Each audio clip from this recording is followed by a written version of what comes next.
So today I want to challenge the way we think about job searching in this particular market. It's going to be more of a conversation, probably one of the least edited videos you will see. And I think I'm going to do more of these, but kind of let's dive in because there's a lot going on, a lot of noise. If we have not met, I am Christina, lead talent acquisition advisor, been in the space for 15 plus years. It's my second career. I'm also a dual certified HR professional, so I'm serious about this work I do, not just doing it, but also the compliance behind it. Um, in my other world, I will help professionals really get clear on what they want as the next steps in their career and start making strategic, aligned moves, right? Instead of feeding into the noise. So let's talk about what I'm seeing in today's job market. Um, and kind of go through a couple of things that I think we can work on because I'm all about focusing on what we can control. There's a lot. At the time of this recording, we have, I don't know, I think the last data point I saw was 1.1 million folks have been laid off this year. It is not pleasant. It is not pleasant at all. And we'll get into kind of layoffs in another video. I've been laid off probably 3 times in my career. I mentioned this is my second career. The first one was in financial services, quite volatile with all the mergers and acquisitions. I spent quite a bit of time in it, so got a good bit of experience in that. We'll get into that a little bit deeper, like I said, in another video. But for today, um, I think kind of foundation setting. Many job seekers are leveraging tips, tricks, whatever, that they were told at one point, that all of us were told at one point, um, that you needed to get a job, right? So it's not, and I'm going to speak specifically to those looking for remote work. How about that? Because that's been my space now for a long time. A long time. It's not apply and cross your fingers, right? That no longer works. It is, it's not enough to blast your resume out on Indeed. It's not enough to sit and scroll on LinkedIn and think somehow that's going to cut it, or apply for every job you see, right? That's just not, and it's not strategic, but let me just say this because someone will watch this and they would, um, they are going to be frustrated because they don't want a strategic job search. They need a job now. They need a job yesterday. They don't care about strategy. So this video is not for you. This video, I think, specifically speaks to that kind of mid 30s to late 40s, early 50s, where you're deciding that what you've done is no longer what you want to do. And we're going to get into career pivots and all that. My plan is to show up more consistently here. Um, but that's who I'm speaking to specifically in this moment. So it won't apply to everyone. If it doesn't apply to you, I get it. I get it. But if it does, keep listening because we're going to talk strategy. So the idea that you can just submit your resume, and let me say this, are there instances where it happens? Yes. Yes. Right? I on both sides of the table, I see it where if I or a client submits a resume, they could get a call back. I've experienced it personally. My clients have experienced it for interviews, right? It absolutely works. but I think there needs to be another layer to your job search in this particular market. I think, and we're going to do a whole video on networking, but the networking component, the conversation component, the human component is missing a little bit. And I'd love to see more of us um, really work on that. So when I mentioned to someone, like, have you been networking? It's a question I ask often. And the response is typically, no, Christina, I mean, we've had some local events, or no, Christina, I don't really get out much, or like something along those lines. And let me just tell you, like, I'm very much a homebody. I've worked remotely for a long time, over a decade, and I don't get out much either. And when I think about networking, I don't think about let me put on a suit and grab, a few copies of my resume and go to an event. Like, that's not what I'm thinking. That's not what I'm talking about. Roughly 75% of the jobs I've held in my career, specifically in the HR side of my career, have come from my natural network, have come from people I know. So prior to jumping into HR in like '08, '09, I was a sales and relationship manager for a financial services organization. And back then I had a Series 6 and Series 63, and I would help financial advisors really build their books of business. And one of the things I think was important in that space is knowing your natural network. Who do you know who? And then we would fill in the blank, right? That was standard. Who do you know who?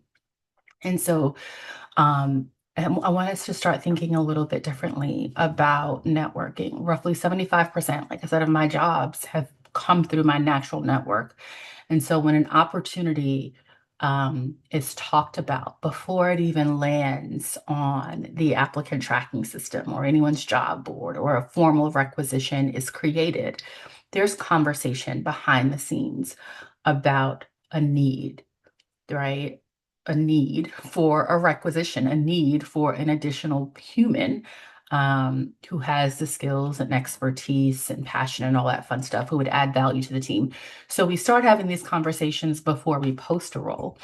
And in some cases, by the time the role is posted, we already may have a short list of people we think we'd want to consider. Sometimes we, as recruiters, as part of the hiring team, will reach out to people and say, hey, got your name from so and so. We're about to post X job. Like, is it something you'd be interested in having a conversation about? So, um, for many of my opportunities, I was one of those people someone would reach out to. And I'm saying this because, again, I am big on focusing on what you can control, and that is something you can control. Kind of sit down, pen and paper. Who do you know who? I understand not everyone might have that natural network. So I'm going to say a word that ruffles many feathers for many reasons. I get it. I have thoughts on it. And we can get into those another day. But LinkedIn is not your enemy. I think sometimes it's being used incorrectly. Um, but again, another day. But I'd love for more people to kind of establish what their actual network looks like. And part of that will be building out their LinkedIn profile, making those connections. Who do I know who works at this place? Or who do I know who knows someone who works at this place, right? So again, seed planting today. We don't have to get into um, too much detail, but I do want to start at least planting the seeds to get you to think a little bit differently, because what you were told about networking, right? Like this stuff has to evolve over time. The stuff has to evolve when we're talking about a market that is just like really, um, yeah, it's a lot. And when I tell people I get it, when I tell people I get it, I get it. Um, but my hope is that I'm sharing some insight to make you pause for a second. And again, if it's not for you, it's not for you. Um, but you may know someone, right? Who do you know who would benefit from this information? Of course, go ahead and hit that share button. And if this information so far is for you, please go ahead and subscribe because I want to make sure there's someone who wants to receive it so I can show up more consistently. Um, Another point I'll make as it relates to the current job market. So, applying more or applying for more jobs does not mean you are moving closer to your ideal role. So, there was a time when I would say, like, it's a quantity thing, right? It's a numbers game. Um, Over the years, and I'm seeing this more with my clients as well, but over the years for me in my career, I'm like, I don't want to apply for 100 jobs if those 100 jobs are not aligned with my strengths, my experience, where I'd like to go next in my career. You're not going to see me apply for 100 jobs. It's just not going to happen unless those jobs are aligned. Um, if you are in need of a job, rent's due, car payments due, all the things, apply for 500 jobs. If that's not your case, then I want you to be more strategic and I want you to make sure the role you're applying for aligns with the role you actually want. Down below, I will drop the link for the GPTA or GPT assistant I created in ChatGPT because I know some of you use that tool. And I dumped a lot of what's in my head into it to better support you in your job search, right? And really determining kind of what you want to do. Not everyone is ready for one-on-one coaching with me. I get it. And so you have access to the GPT assistant. Um, but yeah, it's what I see often in this particular market. A lot of people will say, Christina, I've applied for 100 jobs, or I've applied for hundreds of jobs. I remember having a clarity session with a client, and clarity session is just where we talk for an hour. I pull together a snapshot, some remote jobs, and I send it to you. I'll pop that link below as well. But I remember having a conversation with this client, and she's like, Christina, like I've been applying for jobs for months. I go, how many? So what what you may learn about me over time is that for me, details matter. For me, the data matters. I have my clients track, their activity, and we'll get into that in a second. But so accuracy matters. Um, and she said, I've been applying for months. I go, "Okay, so when? Talk to me about when you started." And I think this is like mid-year. So she may have been applying for 6 months at that point. And I'm like, okay, how many jobs have you applied for in this 6 month period? And she said, at least 100. I said, okay, how many of those 100 jobs did you actually want? And then it was quiet. And it was quiet because she's like, a couple of them. Okay. So we're gonna stop. Words matter, energy matters, right? The energy you put out comes back. We're gonna stop saying, I've applied for hundreds of jobs, when in reality, in a span of 6 months, you may have applied for 10 jobs you actually wanted, right? And so now what? You applied for the 10 jobs, then what did you do? Right? So the hundreds, it's not it's not it's not the quantity, it's the quality. And I sound so like I didn't want to sound basic. but, like that's what it is. Again, not for everybody. For some, it's going to be a numbers game for you. You've got to land an opportunity yesterday, beef up the numbers. But know that what you land might not be aligned, and you might find yourself in 3, 4, 5 months looking for something else. Just saying. Um, Strategy, alignment, and I'd even say positioning matter more now than volume in this environment. And when you are strategic and you are laser focused and you're not just applying, but you're following up and you're immersing yourself in the organization you desire to work for, that's also part of the strategy, knowing what those organizations are. Um, then yeah, you'll start to see results. I think again, energy matters and it's not just a volume game, right? You want your output to be solid so that the return on your investment of time, right? The time it took you to apply, the time it took you to update your application, so that you see that return on that investment. And I hope that makes sense. Um, Another thing, and I'd love to see more of us do, and I touched on this a second ago, is to start tracking your activity somewhere. Could be a spreadsheet, could be, yeah, my preference is a spreadsheet, but it could be a notebook, it could be a document, and you create some tables, the job you applied for, when you applied, the link you used to apply, um, how you found out about the job, right? I love to track that. So, like, what's the source? Is it LinkedIn? Is it your network? Is it Indeed?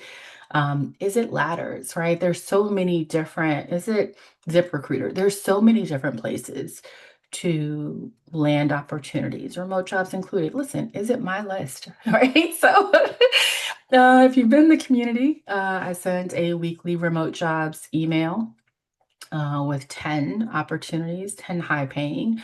High paying would be $80,000 or more per year. My preference is 100K plus. So I include those and and a few other job search tips. So I'll include the link below for you to make sure you join that if you haven't done so already. But tracking, I mentioned data being important. Tracking your activity allows you to say and be honest with yourself about how many roles you apply for instead of just saying hundreds. It's so easy to say, oh, I applied for hundreds of roles this year and I didn't get an interview. How many jobs did you really apply for? And how many of those jobs did you actually want? If you want the job, I'm inclined to believe your energy when you applied for the job suggested you didn't want the job.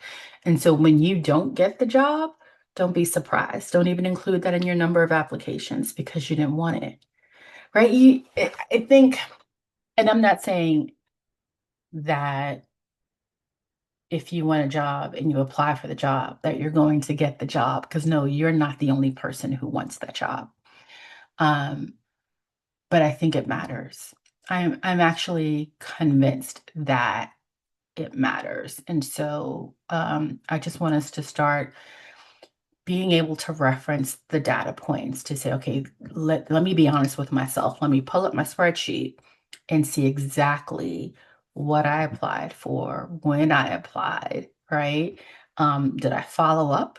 Am I connected to the recruiter on LinkedIn? Am I connected to any of the recruiters at this organization on LinkedIn? So I felt like there's a list. There's a list. Do I follow any like them on LinkedIn or like there's a list? Do I have alerts set up so that I can be notified when this particular organization shares opportunities?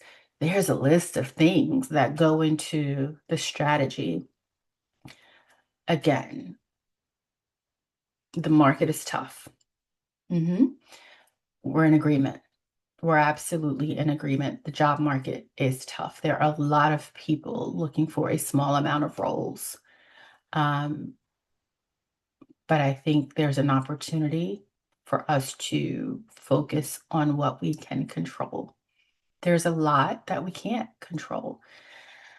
A lot. A lot. But at the same time, right? I think the energy you put in, the clarity you have when you are searching, all of it matters.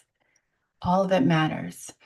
Um, and so I hope that helps. So I guess if I'm sort of recapping, most of the job seekers I'm seeing are doing what they were told works back then, not necessarily specific to this job market. If you've been working long enough, um, to not date myself, but I don't care about date myself, but I've been working for over 30 years now, right? And I've seen enough, and not just as an employee, right? An individual contributor, a manager, leader, but I've also been in the space where I've seen the hiring process intimately. And so a lot of what I coach to leverages that. Um, what you are doing in this market cannot be what you did in different times. So that's one thing. Two, applying to more is not necessarily the way to go. Um, I want you to just be more strategic and ensure that what you're applying for is actually aligned with what you want to do next. And I'd say the third thing was to track, right? Data is your friend. These data points are your friend. They give you the space to be honest with yourself about your activity and identify opportunities to improve your strategy going forward. I hope that helps. If this resonated in any way, be sure to like. If you haven't done so already, be sure to subscribe if you haven't done so already. And definitely share. I look forward to bringing more content to you soon. In the meantime, have a fantastic rest of your day.